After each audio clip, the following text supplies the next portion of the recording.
Olá, concursandos, olá, concursandas. Vamos prosseguir com o processo do trabalho, falando sobre a defesa do reclamado. Na aula imediatamente anterior, nós começamos a discutir a estrutura, o conteúdo da contestação e analisamos as hipóteses de defesa indireta de natureza processual, artigo 337 do Código de Processo Civil. No artigo 337, analisamos pormenorizadamente os 13 incisos do artigo 337. Na aula de hoje, eu começo fazendo referência aos artigos 338 e 339 do novo Código de Processo Civil. São artigos que permitem aquilo que a doutrina denomina como acertamento do polo passivo. Ou seja, o réu poderá trazer como preliminar de contestação a questão da sua ilegitimidade. Se o réu disser que não é parte ilegítima, ele deverá apontar qual a parte legítima. Se ele souber quem é a parte legítima, ele deverá dizer quem é a parte legítima. Então, na alegação, na preliminar de ilegitimidade, trazida na contestação, o réu deverá apontar a parte legítima, se souber. É o que diz o artigo 339 do novo Código de Processo Civil. Por sua vez, o artigo 338 permite ao autor manifestar-se sobre a alegação do réu e permite também o aditamento da petição inicial, ou seja, se o autor concordar com a alegação do réu, do reclamado, ele poderá aditar a petição inicial para trazer a parte legítima. É o acertamento do polo passivo. Os artigos 338 e 339 são aplicáveis ao processo do trabalho. Vamos ao quadro apenas para fixar estas duas questões. Artigo 338 e 339, o réu, se ele alegar a ilegitimidade, o autor terá a faculdade de pleitear a substituição do réu, é o que diz o 338. E o réu terá o dever de apontar o sujeito passivo, se souber de quem se trata, é o que diz o artigo 339. Ok? Então, nesse caso aqui, nós podemos, a aplicação no processo do trabalho é bastante tranquila. Por sinal, já era um costume processual trabalhista permitir o acertamento do polo passivo. O Código de Processo Civil torna regra aquilo que no processo do trabalho já era de praxe, já era tido como um costume processual. Eu passo para o próximo quadro, apenas para mostrar a questão que envolve as exceções. Quais são as exceções? Incompetência, no caso aqui, incompetência, impedimento e suspeição. Impedimento e suspeição do juiz. São exceções. Também serão trazidas todas as exceções, as exceções. A exceção de incompetência será trazida como preliminar da contestação. E nós começaremos falando exatamente dessa incompetência, da exceção de incompetência, mais precisamente a exceção de incompetência relativa. Mas atenção ao artigo 799 da CLT, que permite exceções de suspeição ou incompetência. Leia-se suspeição e impedimento. E eu vou explicar logo mais para vocês porque a CLT não usa o termo impedimento, só traz o termo exceção. Mas já saibam que engloba tanto as hipóteses de suspeição, propriamente ditas, como as hipóteses de impedimento do juiz. As exceções serão alegadas como matéria de defesa. No caso da exceção de incompetência, será preliminar da contestação, tanto a absoluta como a relativa. O parágrafo 2º diz que não caberá recurso a não ser, não caberá recurso dessas exceções se elas forem terminativas do feito. Também vou falar com vocês a respeito desse parágrafo. Aqui segue a regra geral do processo trabalhista. As decisões de natureza interlocutória são irrecorríveis em um primeiro momento. Você poderá alegar no recurso ordinário, no recurso que couber da decisão final, poderá ser trazida novamente as alegações.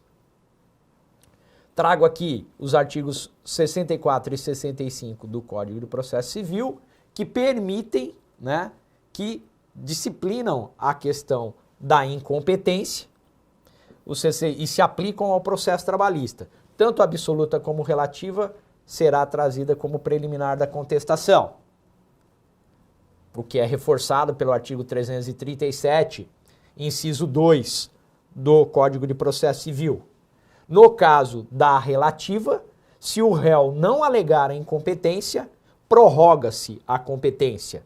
É dever do réu opor exceção de incompetência relativa na contestação, como preliminar da contestação. Lembrando que somente a incompetência absoluta poderá ser declarada de ofício pelo juiz. O juiz não pode se declarar de ofício relativamente incompetente.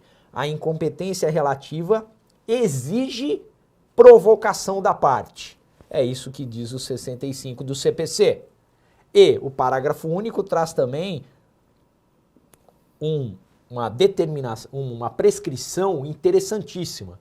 O Ministério Público poderá opor exceção de incompetência relativa nas causas em que atuar. No processo do trabalho, isso se aplica ao Ministério Público do Trabalho. Importante discutir as regras que acabamos de ver no nosso quadro. A incompetência. As exceções, de acordo com o 799 da CLT, podem ser de incompetência e de suspeição. A CLT é de 1943. Em 1943, estava vigente o Código de Processo Civil de 1939. O Código de Processo Civil de 1939 usava tão somente a terminologia suspeição. Não havia uma diferenciação entre impedimento e suspeição. Tratava-se suspeição como se fosse gênero. A CLT de 1943, ela vai ao encontro do CPC de 1939. Da mesma forma, ela utiliza tão somente a nomenclatura suspeição. Em 1973, houve uma divisão. O CPC de 1973 passou a tratar das hipóteses de impedimento e de suspeição do juiz, o que se manteve no Código atual de 2015. O Código atual, o CPC atual, traz no artigo 144 as hipóteses de impedimento e no artigo 145 as hipóteses de suspeição. A CLT continua tratando do tema tão somente como se fosse suspeição. E nós veremos que no artigo 801 da CLT, o 801 traz as hipóteses de suspeição, hipóteses que englobam não só a suspeição propriamente dita, como impedimento. A CLT, pessoal, ela só fala em 4 hipóteses. Temos que ler o 801 em conjunto com o 144 e o 145 do Código de Processo Civil. Ou seja, aplicam-se supletivamente ao processo do trabalho os artigos 144 e 145 do Código de Processo Civil. 144, hipóteses de impedimento. 145, hipóteses de suspeição. Somam-se esses artigos ao que está disciplinado no artigo 801 da CLT. Eu volto para tratar da exceção de incompetência. A exceção de incompetência pode ser incompetência absoluta e incompetência relativa. Incompetência absoluta, para nós relembrarmos, no processo do trabalho, a incompetência absoluta pode ser material, pessoal ou funcional. A incompetência absoluta pode ser declarada de ofício pelo juiz. Acolhida a exceção de incompetência absoluta, o processo é remetido para um outro ramo do Poder Judiciário que não o trabalhista. Nós estudamos nas aulas de competência, foram várias aulas acerca da competência material da Justiça do Trabalho. Falamos também da funcional, falamos um pouco da pessoal, todas hipóteses de competência material de natureza absoluta.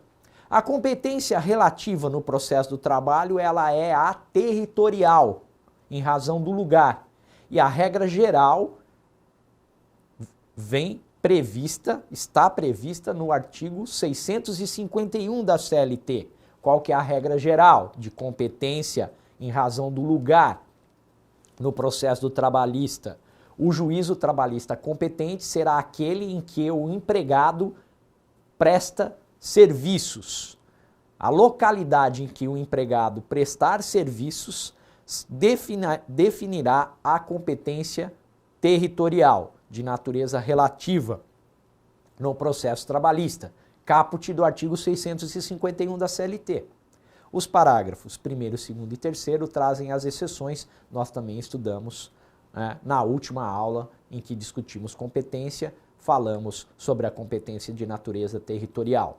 As exceções podem ser de incompetência, impedimento e suspeição do juiz. Na exceção de incompetência, o artigo 800 disciplina a exceção de incompetência relativa no processo do trabalho. Traz o procedimento em caso de oposição da exceção de incompetência relativa pelo reclamado. E o artigo 800 dirá que se o réu trouxer na contestação preliminar de exceção de incompetência relativa, o autor reclamante terá o prazo de 24 horas, importante, o prazo se conta em horas, terá o prazo de 24 horas para se manifestar sobre a exceção. E o juiz trará a decisão na audiência seguinte. Ele marcará uma nova audiência e trará a sua decisão na audiência seguinte. É o que diz o artigo 800 da CLT. Portanto, voltemos ao quadro para que possamos gravar, memorizar o procedimento acerca da incompetência relativa, a exceção de incompetência relativa no processo do trabalho. Vejam, 800 da CLT. Apresentada a exceção de incompetência, abrir-se-á a vista dos autos ao exceto, no caso, ao reclamante, por 24 horas improrrogáveis, devendo a decisão ser proferida na primeira audiência ou sessão que se seguir. Então vejam, a exceção de incompetência no processo trabalhista possui um disciplinamento próprio e esse disciplinamento está no artigo 800 da CLT. A decisão do juiz acerca da exceção de incompetência, ela é irrecorrível. O autor reclamante, o reclamante, poderá alegar, trazer a alegação novamente no recurso ordinário, uma preliminar recursal, no recurso ordinário. Contudo, essa irrecorribilidade se dá como regra, mas é possível sim, imediatamente após a decisão, interpor recurso. Se a exceção for de incompetência absoluta, o juiz acolhe e remete o processo para um outro ramo do Poder Judiciário. O juiz entende que não é competência da Justiça do Trabalho, que é competência da Justiça Comum. Por exemplo, uma causa de natureza trabalhista que envolve servidores públicos estatutários. Neste caso,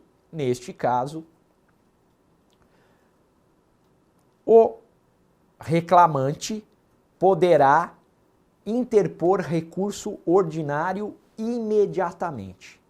Embora a decisão seja de natureza interlocutória, não se trata de uma sentença, porque ela não põe fim ao processo de conhecimento, à fase cognitiva do processo de conhecimento, não se trata de uma sentença, é uma decisão interlocutória, ela tem uma natureza terminativa. Portanto, abre-se uma exceção à norma que diz da irrecorribilidade das decisões interlocutórias no processo do trabalho, permitindo-se a interposição do recurso ordinário. Também é possível interpor recurso ordinário no caso de acolhimento da exceção de incompetência relativa se a decisão implicar a remessa do processo para um juízo trabalhista vinculado a Tribunal Regional Trabalhista diverso daquele em que está o juízo acolhedor da competência. Para ficar mais claro, se o juiz trabalhista de uma das varas da capital do estado de São Paulo, o juiz trabalhista da cidade de São Paulo, acolher incompetência relativa e encaminhar o processo para o juiz trabalhista de Belo Horizonte, desta decisão caberá recurso ordinário. É uma exceção à norma que diz da irrecorribilidade das decisões interlocutórias, uma exceção prevista na súmula número 214 do Tribunal Superior do Trabalho. Nós tivemos a oportunidade de analisar a súmula, de mostrar a súmula quando estudamos os princípios do processo do trabalho e nos debruçamos sobre a irrecorribilidade das decisões interlocutórias. Lembrando que o artigo 893, parágrafo 1º da CLT, prevê a irrecorribilidade das decisões interlocutórias. Como regra, a súmula 214 traz 3 exceções. Entre as exceções está exatamente aquela que permite recurso ordinário, caso acolha-se a exceção de incompetência relativa com remessa do processo para juízo trabalhista vinculado a Tribunal Regional do Trabalho distinto. No nosso exemplo, o juiz do trabalho de São Paulo, vinculado ao Tribunal Regional do Trabalho da 2ª Região, encaminhou o processo para o juiz do trabalho da vara de Belo Horizonte. O juiz trabalhista de Belo Horizonte é vinculado a um tribunal distinto, qual seja o Tribunal Regional do Trabalho da 3ª Região. Portanto, neste caso, cabe recurso. Se o juiz do trabalho de São Paulo encaminhasse o processo para o juiz do trabalho de Santos, da cidade de Santos, não caberia recurso, porque os juízes trabalhistas são vinculados a um mesmo tribunal. Ok? Continuemos e falemos de exceção de impedimento e suspeição do juiz. Reforçando o que eu já acabei de dizer, impedimento e suspeição do juiz, artigo 801 da CLT, combinado com os artigos 144 e 145 do CPC. Causas de impedimento estão disciplinadas no artigo 144. São causas de natureza objetiva. E causas de suspeição disciplinadas no artigo 145 do novo CPC. São causas subjetivas, pessoal. O 801 da CLT, por sua vez, traz apenas 4 hipóteses e mistura impedimento com suspeição. Chama de suspeição, mas na verdade traz tanto hipóteses de impedimento como de suspeição. É um rol reduzido, 4 hipóteses. Portanto, temos que buscar complementação nos artigos 144 e 145.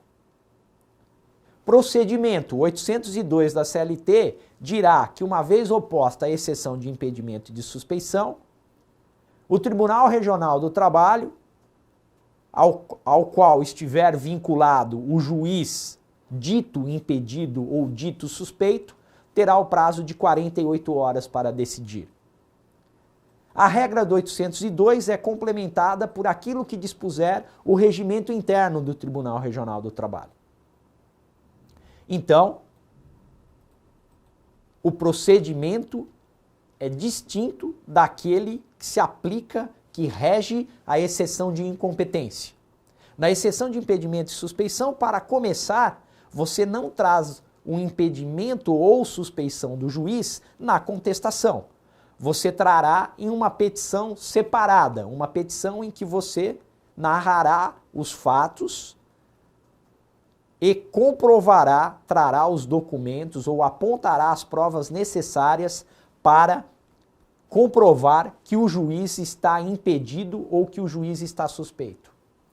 O Tribunal Regional do Trabalho vai designar um outro juiz trabalhista, um juiz do trabalho isento, imparcial, para resolver, julgar a exceção de impedimento ou de suspeição. Uma vez decidida, se acolhida, o juiz impedido ou suspeito é afastado do processo e um novo juiz trabalhista é designado para julgar a ação trabalhista, os pedidos da petição inicial da reclamação trabalhista. Vamos ao quadro. O 801 traz as causas de suspeição ou impedimento do juiz trabalhista. A CLT fala em suspeição, mas na verdade leia-se suspeição e impedimento. Inimizade pessoal, causa de suspeição. Amizade íntima, também causa de suspeição. Parentesco por consanguinidade ou afinidade até o 3º grau civil, causa de impedimento.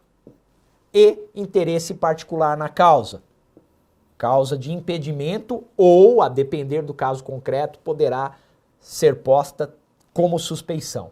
O 801 deve ser combinado, deve ser acrescido das hipóteses previstas no 144 e no 145 do novo CPC. 144, causas de impedimento. 145, causas de suspeição. O 802 trará o procedimento para a exceção de impedimento ou suspeição do juízo. Regra a ser complementada por aquilo que dispuser o regimento interno dos tribunais regionais do trabalho.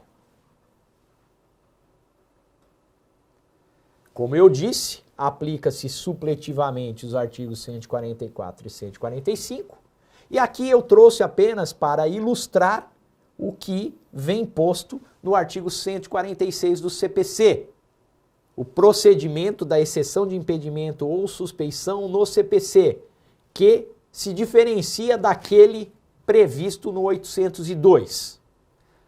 Deve ser seguido o 802 da CLT e deve-se verificar o que o regimento interno do Tribunal Regional do Trabalho dispuser acerca da exceção de impedimento ou de suspeição.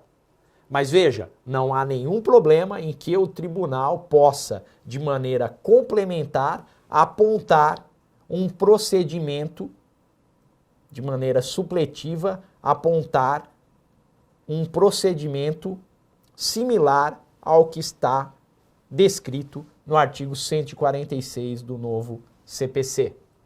O impedimento e a suspeição do juiz, disciplinados pelos artigos 801 e 800 da CLT e também pelos regimentos internos dos tribunais regionais do trabalho. Lembrando que o juiz poderá, de ofício, na verdade, ele deverá se declarar impedido ou suspeito. Ok?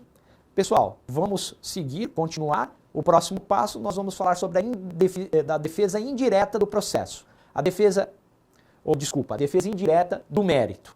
Nós estamos falando da prescrição e da decadência.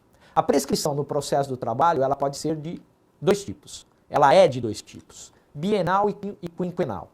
Bienal, o autor, o reclamante, tem o prazo de 2 anos para propor a ação trabalhista, contado a partir de qual evento? No caso do reclamante empregado, 2 anos a partir da data da rescisão do contrato de trabalho.